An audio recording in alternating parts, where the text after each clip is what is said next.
नशा सिर्फ भारत के लिए ही नहीं बल्कि पूरे विश्व के लिए एक गंभीर समस्या है।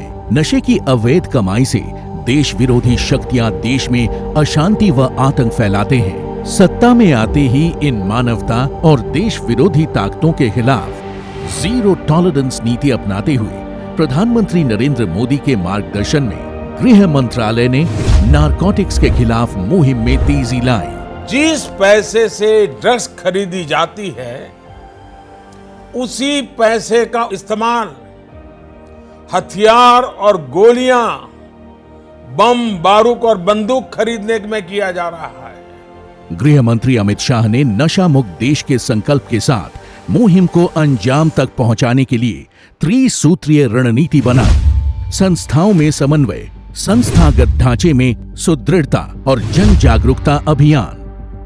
नशा मुक्ति अभियान को प्रभावी बनाने के लिए होल ऑफ गवर्नमेंट अप्रोच के तहत अंतर विभागीय समन्वय पर जोर देकर कोऑपरेशन, कोऑर्डिनेशन और कोलैबोरेशन के साथ काम किया जा रहा है।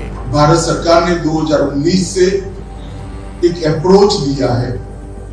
समन्वय और सहयोग के आधार पर नारकोटिक्स के खिलाफ जो हमारी लड़ाई है इसको पुख्ता करना, मजबूत करना, परिणामलक्षी बनाना और सफल। वर्ष 2019 में गृह मंत्री अमित शाह द्वारा गठित 4 स्तरीय एनकॉड द्वारा टॉप टू बॉटम और बॉटम टू टॉप की नीति से कार्रवाई में तेजी आई। इसके साथ ही एनसीबी को राष्ट्रीय स्तर पर नोडल एजेंसी बनाया गया है।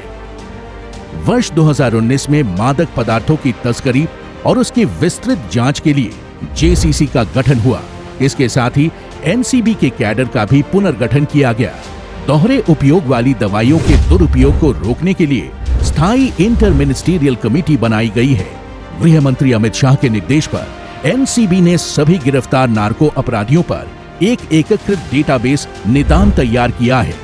इसमें गिरफ्तार अपराधियों की सभी जानकारी जैसे फोटोग्राफ, उंगलियों के निशान, मामले का विवरण, अदालती आदेश इकट्ठे किए जाते हैं।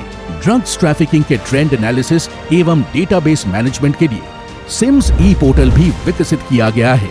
नशे के वित्तीय लेन देन पर नकेल कसते हुए FIUIND, ED एवं अन्य खुफिया एजेंसियों द्वारा वित्तीय दस्तावेजों की जांच कर संपत्ति जब्ती में तेजी की गई है। इसके तहत जून 2023 तक एनसीबी ने ऐसे 33 मामलों में फाइनेंशियल इन्वेस्टिगेशन कर 7 करोड़ से अधिक की प्रॉपर्टी फ्रीज की है। गृह मंत्रालय ने नशीली दवाओं के स्रोत और गंतव्य का पता लगाने के लिए ड्रग नेटवर्क चार्ट तैयार कर इसके मैपिंग का काम भी शुरू कर दिया है। मादक पदार्थों को सूंघ कर पता लगाने के लिए खोजी कुत्तों के एक राष्ट्रीय नारकोटिक्स K9 पुल की स्थापना की गई है और पहले चरण में 10 कार्यालय खोले गए हैं। गृह मंत्री अमित शाह ने समुद्री मार्ग से होने वाली ड्रग्स की तस्करी को रोकने के लिए सभी तटवर्ती प्रदेशों के साथ coast guard, navy, ports authority को विशेष प्रयास के निर्देश दिए हैं। साथ ही अवैध मादक पदार्थों की खेती की समस्या के निवारण हेतु ड्रोन के प्रयोग के लिए एक अंतर मंत्रालय स्टडी ग्रुप का गठन किया गया है।